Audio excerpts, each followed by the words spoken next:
안녕하세요. 이번 시간에는 귀농, 귀산촌인이 알아야 할 세금 상식이라고 제목을 제가 붙였어요. 그래서 여러분들이 이제 이 상식을 좀 아셔야 절세도 할 수 있겠고, 또 나한테 어떤 세금이 해당되지? 이런 걸 좀 여러분들이 고민을 하시면서 들었으면 좋겠어요. 지금 크게 취득, 양도, 증여, 상속, 세금, 이렇게 지금 파트를 구분했어요. 그래서 취득과 양도, 증여와 상속, 농임업인도 세금을 낸다? 여러분들 세금, 농업인, 임업인은 세금 안 내도 되는 거로 많이 생각들을 하셔요. 근데 왜 내지? 왜 내가 내야 되지? 이런 걸 좀 고민을 하시면서 들어주셨으면 좋겠어요. 그리고 어떻게 하지? 절세는 어떻게 해야 되지? 이런 거. 그러니까 취득을 할 때 취득자를 누구로 할까? 또 몇 명으로 하지? 취득 자금은 어떤 돈으로 할까? 나중에 자금 출처 조사했을 때 문제 안 될까? 요걸 취득 당시 이제 뭐 우리 자녀들 명의로 할까? 그러면 증여세는 이런 거 고민하시고, 또 양도할 때 양도 시기 언제 양도해야 내가 양도세를 좀 절감할 수 있지? 또 세율, 양도 대상, 내가 갖고 있는 재산은 뭐 부동산도 있을 수 있고 동산도 있을 수 있고 주식도 있을 수 있어요. 그러면 그 각각의 그 재산의 양도세는 어떻게 세율이 다르지? 그런 부분. 또 증여, 언제 증여해야 될까? 증여 대상은 뭘 증여하지? 증여 방법은 그냥 개인 우리 뭐 아들한테 딸한테 이렇게 증여할까? 아니면 법인을 설립해서 할까? 우리 자녀가 영농자녀한테 증여하면 또 어떤 혜택이 있을까? 이런 것도 여러분들한테 지금 전부 말씀드릴 부분이에요. 그러니까 한번 잘 생각을 해보세요. 이제 내가 어떻게 할까를 고민을 해보셔야 돼. 상속. 그리고 여기 그 수업 들으시는 분들이 그 작년에도 보니까 젊은 분들이 많더라고요. 젊은 분들이 이제 이 수업을 듣고 그 대면 강의가 뜨니까 뭐 막 다 그쪽으로 들으러 오셨더라고요. 근데 그 젊으신 분들은 부모님들한테 이제 증여나 상속을 받으셔야 되잖아요. 근데 부모님들이 기분 안 나쁘게 여러분들이 절세할 수 있는 걸 고민을 하셔서 공부를 하셔가지고 하시는 게 좋을 것 같아요. 부모님들 기분 나쁘게 하면 뭐 안 준다 막 이렇게 하면 또 소용없잖아. 그러니까 그런 거 잘 하셔가지고. 그리고 상속 준비도 여러분들이 하셔야 돼요. 그 상속 공제 한도가 얼마지? 상속 방법은 일반적으로 상속했을 때 하고 영농상속 또 가업상속했을 때 설명드릴 거예요. 그러면 어떻게 세금을 절감할 수 있을지, 그리고 세금 어떤 종류가 있나? 나는 어떤 세금을 내야 되지? 또 내가 하는 사업은 어떤 세금에 해당이 돼? 또 어떤 혜택이 있지? 개인한테는 어떤 혜택, 법인한테는 어떤 혜택, 이런 것들 이제 설명드릴 거예요. 취득과 양도, 의미, 또 취득 관련 세제, 양도 관련 세제, 계산 사례, 또 자금 출처 조사를 어떻게 대비해야 되는지 이걸 내용으로 하고, 목표는 부동산의 취득과 양도의 의미 알아보고 미리 준비하기, 또 부동산과 주식의 양도 관련 세제를 이해하고 절세 방안 모색하기, 그다음 임업인의 양도소득세 감면제도 알아보기, 자금 출처 조사 대비와 투자 방향 설정을 스스로 계획하고 적절한 재무 설계 능력 키우기, 이걸 여러분들 이번 시간 학습 목표로 했어요. 취득과 양도 의미. 취득 양도 전에 뭘 우리는 유의해야 되는지. 취득세. 부동산을 취득했을 때 내는 세금이죠. 차량 취득해도 내요. 근데 본세, 취득세하고 거기에 교육세도 또 들어가요. 취득세 말고.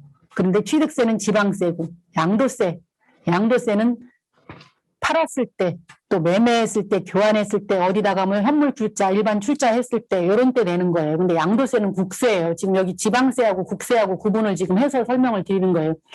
취득세는 지방세, 양도세는 국세다. 이렇게 알아두시고, 취득일로부터 60일 내에 취득세 신고하고 납부를 해야 돼요. 상속인 경우는 6개월 내, 양도인 경우 양도월 말일부터 2개월 내에 신고해야 되고, 확정신고는 다음 해 5월 말일까지 해야 돼요. 양도했을 때 세율, 이거는 일반적인 소득세율하고 똑같아요. 6%에서 45%. 여기에 지방소득세가 10% 더 붙는다고 그랬죠. 그래서 최고세율이 아까 제가 몇 프로라고 그랬죠? 49.5%라고 그랬어요. 그리고 주택을 취득했을 때 1%에서 12%까지 있어. 농지는 2.3에서 3%, 농지 외 토지 2.8에서 4%, 차량 2%에서 7% 이렇게 세율이 각각 다 물건에 따라 달라요. 그리고 여기 보시면 취득 및 양도 전 유의사항 이렇게 돼 있죠. 부동산 취득할 때 명의를 누구로 할 것인가, 단독 명의로 할 것인가, 공동 명의로 할 것인가, 요거 단독 명의, 공동 명의에 대해서 이제 세금 비교가 다음에 있어요. 그 부동산 양도, 주택일 경우 지금 2년 거주, 2년 보유해야 지금 1주택자 비과세 되죠. 그런 부분 여러분들이 어떻게 해야 되는지, 그리고 주택 양도 전 세대 분리, 이게 따로 사는 부모 등 이렇게 해가지고 제가 해놨어요. 근데 이건 제가 예를 들어 설명을 드릴게요. 저는 지금 이제 집이 부천이에요. 부천에 사는데 예를 들어서 우리 이제 시어머니가 뭐 온양에 사셔. 근데 어머니가 몸이 안 좋으셔서 우리 집으로 오시면서 그 집을 세를 놓고 왔어요. 그 주소까지 이제 무료보험인 이런 것 때문에 우리 집에 다 옮겨놨어. 근데 그 폐차해서 내려가셔서 그 집에서 이제 거주하다가 돌아가시면 상관이 없는데 대부분 연로하신 분들이 자식들 집으로 오면 거기서 돌아가시기가 쉬워요. 그렇기 때문에 그 집을 이제 그 어머니가 살던 집을 처분을 하겠죠. 대부분 보면. 근데 그때 우리 집에 어머니 주소가 돼 있으면 1세대 1주택이 돼버린 거예요. 2주택이. 그럼 그 상태에서 저쪽 집을 팔면 거주는 과거에 뭐 10년을 했든 20년을 했든 상관이 없어요. 지금 현재 우리 집에 계시기 때문에 2주택이 된 상태에서 팔면 양도세는 무조건 해당이에요. 그렇기 때문에 양도하기 전에 주소를 옮겨놔야 되겠죠. 그래야 여러분들이 혜택을 받을 수 있어요. 그러니까 그런 걸 잘 생각하셔서 어떻게 팔기 전에 뭘 생각을 해야 되는지 그런 거 이제 세법은 여러분들이 어떻게 운용하느냐에 따라 많이 차이가 있어요. 왜냐면 그런 지금 예를 들어 드린 거는 어쩔 수 없이 2주택이 된 거란 말이에요. 그러니까 그런 건 잘 생각을 하세요. 취득세. 세율이 각자 다 달라요. 근데 여기 농지 같은 경우 농지가 굉장히 낮은 세율이에요. 낮은 세율. 그래서 농지는 일반 2.56%인데 2년 이상 작용한 사람은 0.18%다. 전부 합해서. 그러니까 2년 이상 작용한 사람들한테는 혜택이 있다. 농지를 구입을 했을 때. 그렇게 아시면 좋겠습니다. 그리고 취득세만 내는 게 아니라 우리가 뭘 샀을 때 인지세도 내죠. 그리고 국민주택 채권도 매입하죠. 이런 것들도 있다. 그렇게 인지세하고 국민주택 채권도 그 취득했을 땐 그 사고 내야 된다. 이렇게 아시면 되겠습니다. 그 다음 양도세율 다 달라요. 왜 다른지?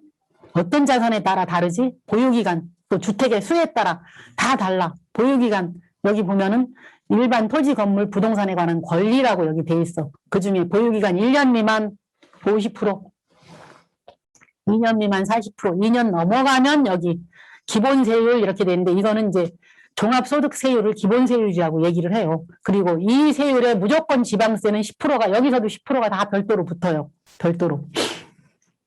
분양권 보유기간 1년 미만 70%, 1년 이상 60%예요. 2주택일 때 뭐 이렇게 다 차이가 굉장히 많아. 지금 세율이 자꾸 올라가면서 높아지고 있어요. 그러니까 여러분들이 이 세법을 무시하면 세금 내다 말아. 세금 내다. 그리고 주식일 경우는 어떻게 하느냐. 주식 장매거래, 장외거래 이렇게 돼 있죠. 장매거래는 그 증권거래소 지금 상장돼 있는 주식들을 장매거래라고 얘기를 해요. 대기업 소액주주는 지금 비과세예요. 중소기업도 비과세고. 근데 장외거래, 우리가 법인을 설립했을 때는 중소기업 장외거래에 해당이 돼요. 그러니까 소액주주인 경우는 장외거래인 경우 10%고 대주주, 우리가 대부분 그 가족법인을 설립한다 그러면 대주주에 해당이 돼요. 그러니까 2020년 1월 1일 이후니까 여기 25%에 해당이 되겠죠. 그래도 아까 기본세율 이런 거보다는 훨씬 낮아요. 훨씬 45%까지 갈 수 있는데 우리는 주식회사를 설립해서 그 지분을 매매했을 경우는 최고세율이 25%다. 그래서 제가 주식회사를 자꾸 강조해서 설명을 드리는 거예요. 그리고 임업인도 양도세 감면받을 수 있나? 우리 지금 임업 교육을 들으시잖아요. 근데 감론을 받아야 되겠죠. 그래서 우리 이제 세법에 이렇게 나와 있어요. 산지 소재지에 거주하고 살림 경영 계획을 인가를 받아서 10년 이상, 10년 미만은 혜택 없어요. 10년 이상 정상적으로 경영한 사람이 양도를 하면 20년 미만인 경우는 양도소득세가 예를 들어 1억이 나왔다 그럼 10% 1,000만 원 감해줘요. 30년, 20년 넘어가서 30년까지는 20% 감해줘. 2,000만 원 감해줘. 50년 넘어가야 50% 감해줘요. 50%. 임업인한테. 그리고 이게 이제 그 주식하고 일반 그 양도 차익하고의 관련된 걸 설명을 하려고 지금 보여드리는 거예요. 제가 이게 작년에 한 달 뭐 열흘 정도에 이제 주식 양도 차익 7,500만 원 났어요.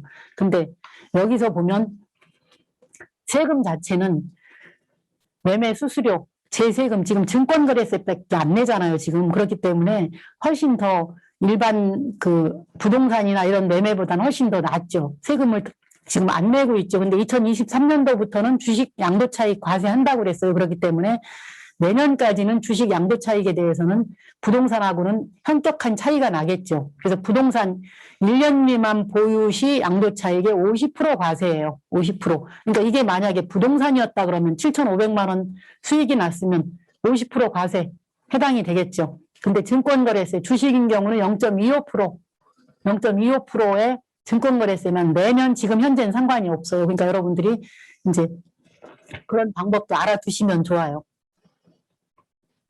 그리고 장기보유 특별공제율이 이제 그 오랫동안 가지고 있어도 별로 많은 혜택이 없다. 지금 토지, 건물, 다주택, 여기 지금 현재는 여기 2019년 이후에 해당이 되잖아요. 근데 여기 지금 보면 15년 이상이 과거보다 자꾸 지금 줄어 30%. 그러니까 50년 갖고 있어도 30%밖에 혜택이 없어요. 그러니까 오래 갖고 있으면 많은 혜택을 줘야 되는데 지금 그게 좀 아쉬워요. 보면은 여기 토지 건물 2009년에는 이게 10년 이상 갖고 있으면 30% 해줬는데 지금 15년 이상 갖고 있어야 30% 해주는 거예요. 그리고 1세대 1주택 팔기 전에 뭘 확인해야 되지?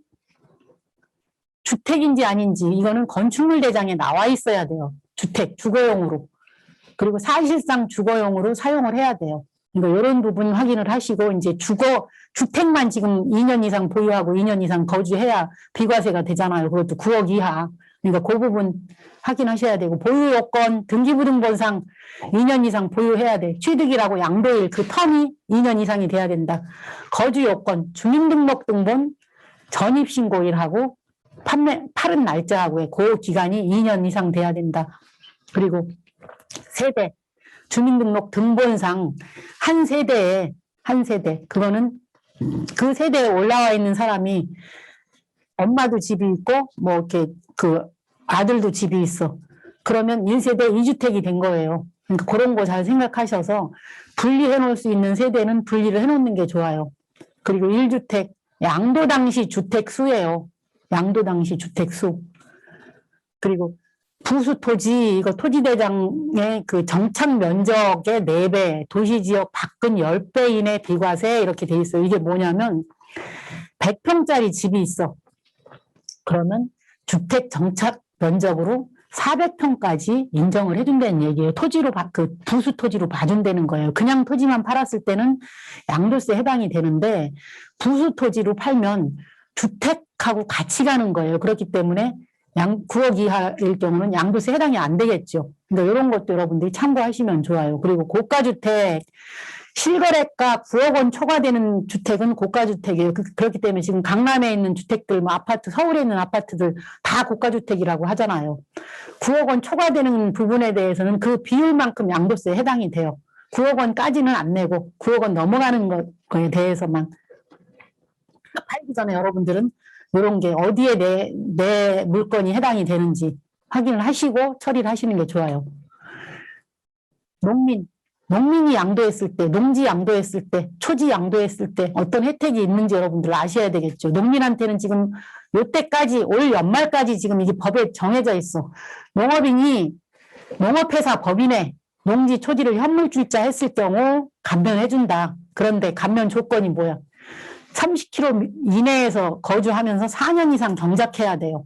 4년 이상. 그러면 감면해준다는 얘기예요. 그리고 농지 외 부동산은 2월 과세한다. 그거는 2월 과세라는 건 뭐냐면 지금 현재 그 팔았을 때 그때 과세를 하는 게 아니라 그 법인이 팔면 그때 과세를 하는 게 2월 과세예요. 이것도 마찬가지. 30km 이내에 거주하면서 4년 이상 작용한 사람만 해당이 돼요. 그리고 자격농지에 대한 양도소득세 감면 이렇게 돼 있죠. 대부분 지금 이 강의를 들으시는 분도 8년 이상 작용하는 그 농밭 팔았을 때 양도세 안 내도 된다고 거의 대부분 그렇게 알고 계시더라고요. 근데 아니에요. 지금 그것도 마찬가지 8년 이상 작용해야 되고 농지 소재지부터 30km 이내에 거주해야 되고 근로소득 3,700만 원 미만인 사람이 가지고 있다가 팔았을 경우 그런 농민이 팔았을 경우 지금 전액 감면된다 이렇게 100% 100분의 100을 감면한다 이렇게 법에는 되어 있어요. 근데 조특법에 감면 종합한도가 있어. 감면 종합한도가 거기에 5년간 1억으로 돼 있어요. 그렇기 때문에 여러분들이 100%다 감면한다 이거 아니니까 그거 참고하셔야 돼요. 8년 이상 자격 농민이 농지 양도하는데 양도세 얼마 내야 하나 요거 좀 보세요. 아예 이게 지금 제가 강의를 할 때마다 이걸 잘 모르셔. 그냥 법에 100분의 100 다 감면한다고 돼 있는데 왜 교수님은 내야 된다고 하냐고 이제 이렇게 저한테 자꾸 항의를 해서 계산을 지금 해서 이게 아예 넣어놨어요. 양도 차익이 5억 원 발생했어. 이거 농지 팔면서. 그럼 세율은 40%짜리예요. 근데 9,460만 원, 2억, 3억까지는 계산을 해보면 9,460만 원이에요. 3억까지가. 2억 초과금의 40%예요. 세율이. 그래서 양도소득세가 얼마냐. 9,460만 원 더하기 2억 곱하기 40%면 8천만 원. 그래서 1억 7,460만 원이 양도세예요. 그 농지 파는 거에 대해서. 근데 여기서 조특법 133조에 감면인데 잔면이라고 썼네. 감면 종합한도가 1억, 이걸 빼줘. 그러면 부담해야 되는 양도세가 7,460만 원이에요. 그리고 지방소득세, 본세의 10%가 무조건 지방소득세라고 그랬죠. 746만 원이에요. 그래서 이 5억, 8년 이상 작용한 농민이 양도차익 5억 나는 논을 팔았어요. 그렇게 했을 때 8,206만 원 세금을 내야 된다는 거예요. 전혀 안 내도 된다? 이거 아니에요. 제 강의 들으시는 지금 계신 분들은 다 이제 알고 넘어가셔야 돼요. 또 상가 건물을 양도하면서 양도 차익 1억 5천만 원 발생됐어요. 기본공제 이거 다 공제한 후에 단독명의하고 공동명의 제가 아까 말씀드렸죠. 처음에 시작할 때 어떤 차이가 있는지 한번 비교해봐요. 공동명의가 양도세 32% 절감된다? 이거 진짠가? 이걸 여러분들한테 보여드려야 진짜인지 아시겠잖아요. 단독명의일 때는 1억 5천만 원에 해당되는 세율이 35%예요. 그래서 계산 사례는 1억 5천만 원 곱하기 35% 빼기 1,490만 원 누진공제 이렇게 했어요. 계산 방법이 아까는 얼마 플러스 그 세율 이렇게 했는데 이거는 누진공제 지금 보면 누진공제로 하는 그런 계산법도 있고 방법이 달라요. 그래서 지금 이거는 누진공제로 하는 방법을 여기 넣어놓은 거예요. 그래서 양도소득세가 3,760만 원 지방소득세 10% 376만 원 이렇게 해서 4,136만 원을 내야 돼요. 단독명의일 땐. 근데 공동명의일 때는 어떻게 되느냐. 7,500만 원에 해당되는 세율이 24%야. 둘이 나눠도 금액은 7,500, 1억 5천이 같아요. 그런데 세율의 차이가 있어요. 세율에. 그래서 1인당 양도소득세가 1,278만 원. 그리고 두 사람 합하니까 2,556만 원이에요. 지방소득세 256만 6천 원, 5만 6천 원. 그래서 공동명의일 때는 2,811만 6천 원이고 단독명의일 때는 4,136만 원이에요. 그래서 차이가 얼마다? 1,324만 4천 원. 명의만 공동으로 했는데도 이렇게 32.02%만큼 절감 효과가 있다. 그러니까 여러분들이 이걸 제가 보여드리지 않으면 진짜인지 모르잖아요. 진짜예요, 이거. 보셨죠? 그러니까 잘 알아서 판단하세요. 그 다음에 자금 출처조사도 대비를 잘 하셔야 돼요. 지금 근로소득 퇴직소득, 사업소득, 이자, 배당, 뭐 기타 소득, 또 차입금 이것도 은행인 경우는 이제 부채 증명 뭐 이런 거 다 띄면 되고 임대보증금 뭐 이런 거 보유재산을 처분했을 때 처분 가액해서 양도소득세 뺀 그런 금액 이런 걸로 양도소득세 계산이 돼요. 그러니까 과거에는 이 자금 출처 조사가 좀 허름하게 넘어갔는데 지금은 그 증여 문제를 굉장히 좀 많이 그 증여세 추징을 하려고 많이 그 세무관서에서 하는 것 같더라고요. 그러니까 여러분들이 잘 생각해서 이런 것 좀 처리하시면 좋을 것 같아요. 미리미리 대비하시라고 말씀드리는 거예요. 퀴즈. 다음 중 양도소득세를 부담하지 않아도 되는 거래를 고르시오 그랬어. 2021년 1개월간 상장 주식 매매를 통하여 1억 원의 양도 차익 발생했다. 과점주주가 아니다. 그러면 양도소득세 대상이 돼요, 안 돼요? 제가 2023년도부터 주식 매매에 대해서 양도차익 과세된다고 그랬죠? 상장 주식? 그러니까 안 돼요. 주택을 구입한 후 15개월 만에 매각하면서 1억 원의 양도차익이 발생했다. 1주택자다 그랬어요. 주택 2년 거주, 2년 보유라고 그랬어요. 그럼 15개월. 15개월 어때? 내야 되겠죠? 여러분들 이걸 읽어드리면 본인이 생각하고 대답을 그냥 거기서 하세요. 본인 스스로. 아파트를 5억 원에 구입하여 3년간 거주한 후 10억 원에 양도했다. 1주택자다. 1주택자가 3년 거주,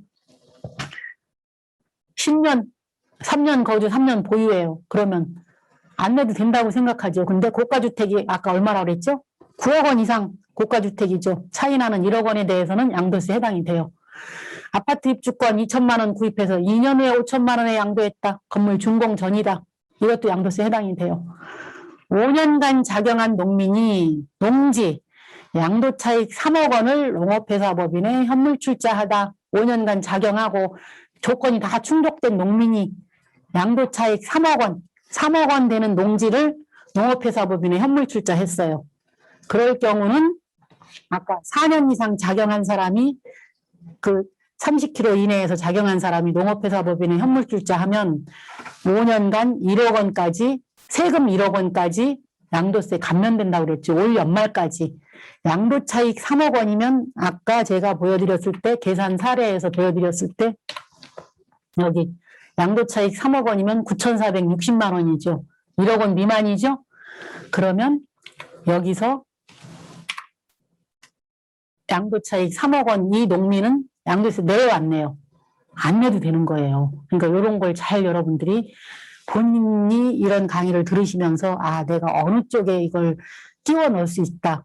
나는 어디를 맞출 수 있다. 이런 걸 생각을 하시면서 듣고 이제 이행을 하셔야 돼.